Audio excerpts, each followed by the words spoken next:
Hey everybody, Aaron Cowan, Sage Dynamics. This week's questions answered video, the question is, what should I look for when choosing an instructor? This can be a pretty nebulous question, but it basically comes down to what are you looking for?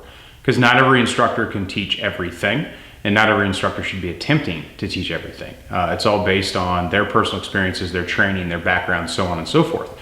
So I wouldn't go to a competition shooter, strictly a competition-based instructor, to learn really intricate self-defense techniques or methodology and things like that. So first you got to figure out what kind of instructor you're looking for, because what kind of shooting you're trying to do. Or maybe it's not even shooting necessarily you're looking for. Maybe you're looking for medical or hand-to-hand or something like that. There are a few instructors out there that try to teach every single thing, and some of them are pretty good at it. But for the most part, we've all got our core competencies, and we generally try to stay in our own lane, which is what any good instructor should do. Just because I can teach handgun doesn't necessarily mean I can teach weapon retention or medical or anything like that. So the very first thing is identify what it is you're looking to learn, and then you choose your instructor based on that. Now for me, the first thing is going to be relevant experience, relevant knowledge. So if I'm looking for an instructor, let's just say precision rifle, for example. If I'm looking for a precision rifle instructor, if I'm looking just for the mechanical operation of the rifle itself, I don't have to go to necessarily a former sniper, military sniper, police sniper. I can go to someone who's done a lot of long-range competition shooting, or is a well-known and well-respected long-range hunter, because we're just talking about the mechanical operation of the firearm. And the same goes true for competition versus self-defense based instructors. But say I'm looking for an instructor that can teach fieldcraft, that can teach unorthodox shooting positions and methodologies and engagements and TTPs and things like that, I'm probably going to need to go to that sniper for something like that. So context, one of my favorite words, because it's always going to be a good word to use. Context is always important in what we're looking for. If I'm looking for a self-defense focused instructor, they don't necessarily have to have rounds on bad guy experience. And that's it's a possible point of contention. It's definitely an argument that we're going to continue to have in the firearms community until the end of time is, does your instructor have to have firsthand knowledge of using bullets on bad guys? Does he have to have killed someone or shot someone? No, absolutely not. What he does need to do though is respect the people who have. He needs to listen to the people who have actually been there. Why is that important? Well, it's important because if someone is teaching self-defense focused training, their focus is self-defense, not talking competition, talking self-defense. They're teaching people how to defend their lives and how to use force against a threat if that force is needed. If that person is ignoring people who have done what he's trying to teach, how much sense does that actually make if you think about it? There's no other real profession I can think of where someone would ignore the people with the actual experience but be teaching the exact same thing to get that experience. You kind of see where I'm going with that? It doesn't make a whole lot of sense. So does an instructor need to have use of force experience? Absolutely not. But they need to have a realistic understanding and be educated and learned in those people who've actually been there. The problem with self-defense training, and I've said this before, is when we're looking at real life examples, no one gunfight is ever going to be the same as another gunfight. Every gunfight is going to be unique in its own way. There are some commonalities, but this is not a place for theory-based practice. If someone is just trying new techniques and teaching students new techniques and he's not vetting them, or he's not looking at reality and reality says that doesn't happen very often, or I've never seen that happen, that's something that you definitely have to pay attention to. I want an instructor who has taken the time to make sure that their course curriculum, that what they teach is actually vetted to a degree that it's reasonable and it can be delivered in a way that it's not going to give students unrealistic expectations of their own capabilities. Resume. Is the instructor former military? Is the instructor former law enforcement, current law enforcement? Was he a contractor? Was he this, was he that? Resume does play a part, but resume can make an attempt to juxtapose experiences incorrectly. So a Navy SEAL. Obviously Navy SEALs are highly trained. I'm just using them as an example. I can go Army Special Forces if that makes you feel better. Highly trained. They maintain a high degree of discipline, and they're usually pretty good shooters. Not only that, they're really good problem solvers, and that's probably the best aspect of that particular career field, is the guys are really good at problem solving on the fly, which is something we want in self-defense focused shooting. But a Navy SEAL does not an instructor necessarily make. Army Special Forces does not an instructor necessarily make. Police officer, SWAT cop does not an instructor necessarily make. Just because they worked in that field doesn't mean they're actually going to be good at teaching. Are they going to be able to convey the lesson and reappropriate or reconstruct their experiences and their knowledge in a way that's going to fit the student.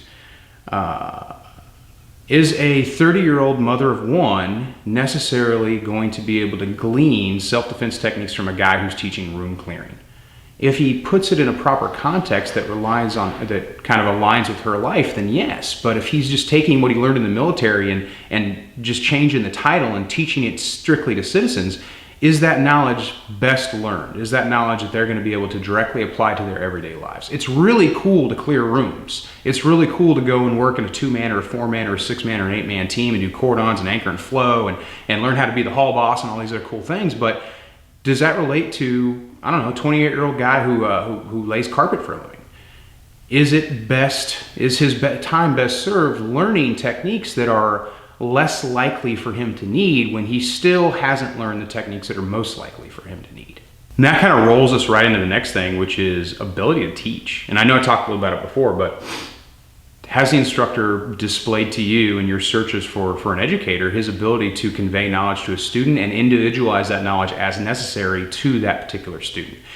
If I get a class of 12 students, if I get a class of 15 students, I'm going to have people from all different walks of life, all different experience levels, and all different concerns, because everybody, at least subconsciously, is in that class because of one thing that they're worried about. Maybe it's more than one, but there's always that one big thing they're worried about. Maybe, like there's a dark parking lot at work, or maybe a friend of theirs had a close call with a mugger, or any number of things. That's their unique concern. And my job as an instructor is to identify that and draw that out of them so I can at least try to best apply my time to them, because they're giving me their time. I need to give them my time. If an instructor is running 30 students in a class, how much one-on-one time are you really going to get? That's definitely going to be a factor as well. Is the instructor, and the way he structured his class, is he giving himself the time he needs to teach one-on-one? Technique relevance. Just because something is different does not mean it's necessarily better. If there's only one group of people doing it one way, but almost everybody else is doing it a different way, then you have to ask yourself, is that different way going to be better? There must be a reason that the majority of people are doing it a certain way. Now, there's obviously exceptions to that rule, because sometimes we've all been doing things that are incorrect, but we just keep doing them because tradition or because that's the way we've always done it. So you have to be kind of analytical in the way you look at that. But if somebody's teaching me Israeli room clearing methods, and no one in the US, no one that you know, no law enforcement or military or firearms instructors are teaching that particular technique, then maybe the reason they're teaching it that way is because it really only works with the way that they operate in their country. Maybe the rules are different, maybe the laws are different, maybe the engagements are different, maybe the enemy's different. Whereas here in the States, or how we do things in combat theaters, are going to be different based on the way that we have to do them because of the environment. Total package relevancy. I'm not going to take a self-defense firearms class, handgun, whatever, from someone, especially in regards to mindset and methodology, from a guy who lives in a county where cows outnumber people, because his daily experiences don't reinforce what he tries to teach. Is he immersing himself in the environments in which this stuff is going to take place? I think that's a huge factor, and maybe that's something a lot of other people wouldn't necessarily look at, but I look at total immersion. I want an instructor who is working in the field or existing in the environment in which he's teaching students to work and operate and be safe. So that's always going to be a big factor for me. Someone may visually be very impressive. Can they teach someone to do that? That's also a factor. In today's social media world, we see these guys out there doing cool guy stuff, but that doesn't necessarily mean that I'm going to somehow absorb that through osmosis when I'm in the class with them. Maybe they can teach me to do those things, and maybe they can't. But is that instructor a one-trick pony? Are they only teaching certain things? Do you see them teaching across the board every single thing that you think you might need to learn when it comes to self-defense shooting? Because if they're only focusing on one core aspect, then maybe you need to only go to them for that, or go to an instructor who's teaching a wider scope of information. Beware the educator who can't teach more than one thing. If someone is competent enough to be an instructor and be an educator, then they should be competent enough to teach multiple, concerns within the same topic structure.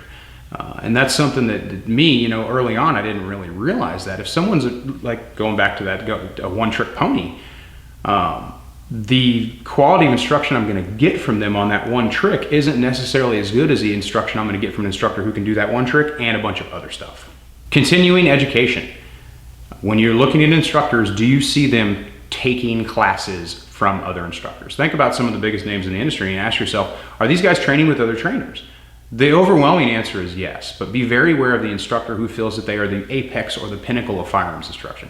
The big secret in this stuff is, I didn't come up with any of this stuff. The next guy didn't come up with any of the stuff he teaches either. We all absorbed it through collective knowledge, education, experience, things of that nature.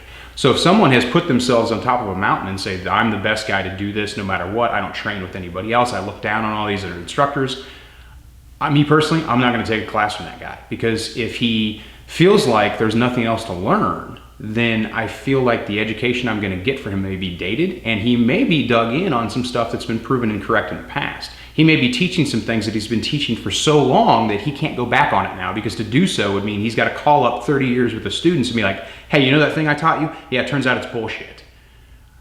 Integrity is a huge part of this. So if I see an instructor who lacks the integrity to correct past instruction, or lacks the integrity to say, hey, this is my lane and I'm not going to stray outside of it, that's obviously going to be a huge factor for me as well. Continuing education is big. If your instructors are interacting in the community and being involved in the instruction community, because we're all on the same team anyway, then that's definitely something I look for. Last factor is cost. Training can be expensive. I try to make my classes as affordable as possible. Another reason why I offer my alumni discount program. Once you come to one class, you get a 25% discount on all future training, which encourages you to come back to me, because at the end of the day, I do love what I'm doing, but I do it for a living. It's how I keep my lights on, how I pay my bills, and how I pay for classes that I want to take and continue to advance my own personal knowledge so I can pass that along to students. But cost is a factor. Usually the most expensive part of a class is gonna be the travel, the lodging, and the food and the ammo. The class itself is usually the cheapest part, but that's definitely gonna be a factor. Don't think that you have to take all your classes from big name expensive instructors, because remember, every single instructor out there was unknown at one point. They had to build their reputation based on integral instruction.